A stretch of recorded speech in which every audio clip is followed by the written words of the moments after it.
Hi Kathy, thanks very much for being here to talk to me today.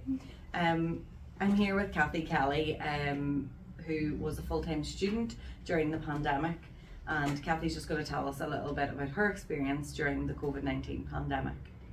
So, how has your life changed due to the pandemic, and what were the positives and negatives that you experienced? Well, during the pandemic, I was full-time in my final year of uni, and then full-time in my master's degree. So because I had to start studying online during my final year, I became a lot more digitally aware.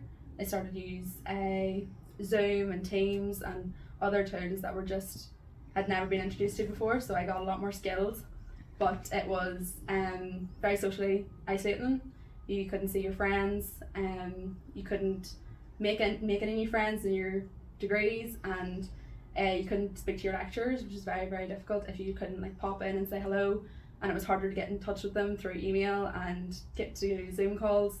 They were never really available, so it changed dramatically. And then I got a job, and then it changed. I had so much more on, but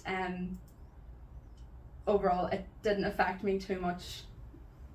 So you kind of found that even though it was difficult and things changed a lot, you were adapting to the change quite a lot? It became quite manageable after about a year in the final year. You learned and then adapted.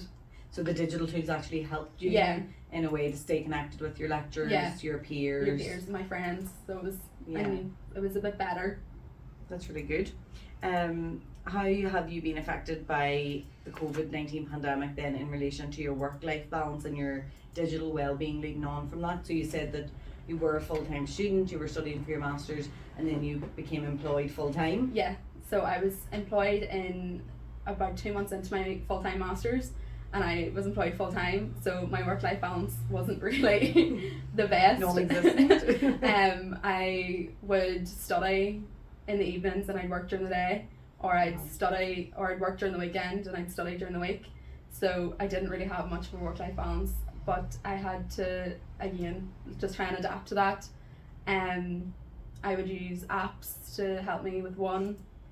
So the Time Out app would help me when I was studying, so I would put it on and I'd make sure it was set for about half an hour, and I'd just sit down and I'd study.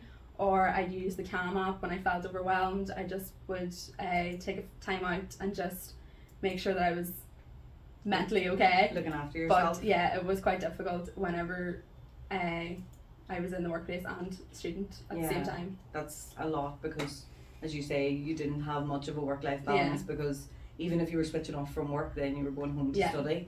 But I suppose then part of it was you saw it as short-term gain for long-term gain. Yeah, so it's going to end at some point. Yeah.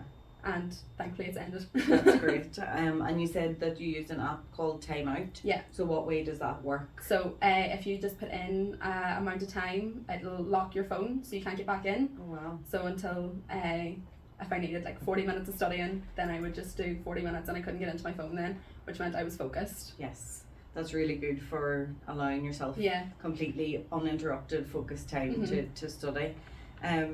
So just following on from that then, did you feel that you received any supports from your workplace leaders, your boss or your lecturers within university? Definitely. When in my workplace I was very well looked after. If I needed time off or if I had exams or any kind of assignment, I was given time off. I was given leniency. Which was really, really, really helpful because it relieved the pressure a lot. But with my lecturers, I found that it's very hard to get help. They have so many students, so it wasn't really a priority. And if you needed more time or if you needed help, it was very hard to get in contact. So there, not so much, but definitely in the workplace, yeah. That's brilliant. And just to close this off, what would be kind of the lesson that you've learned that has helped you to improve your own work-life balance? I know we're all responsible for our own, we can have help from our colleagues and our bosses, but at the end of the day it's up to us to create boundaries and put those things in place. So what would you say helped you? I would say just maintain looking after yourself. If you're aware that you're going to be under stress, try and limit as much as possible what you're taking on. So I had a lot of assignments, then I tried to take on less work. or if I had a lot of work on, then I'd try and make sure it happened during this like time where I didn't have assignments. Yes. And I always took my Sundays off, so anything that I had going on, I just switched off completely on a Sunday and allowed myself just that time to recover and mentally just get back to it, Yeah. and just take a step away from my computer, because Yeah. I was constantly on my computer. Yeah, So- and it's so important for your well-being Yeah. to actually step away and allow yourself Yeah, to just breathe for Yeah. a minute. so just take a day off. Yeah, that's brilliant. Thank you so much. Thank you very Kathy. much.